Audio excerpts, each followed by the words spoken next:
sakit hindi yan.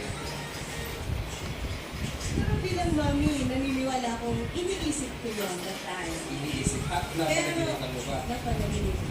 Kasi I do believe during those times, yeah, we're always praying for our children.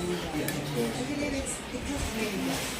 Na pinakita sa akin, nabigla ko na gising. So sabi ko, Dad, kinuha niyo talaga.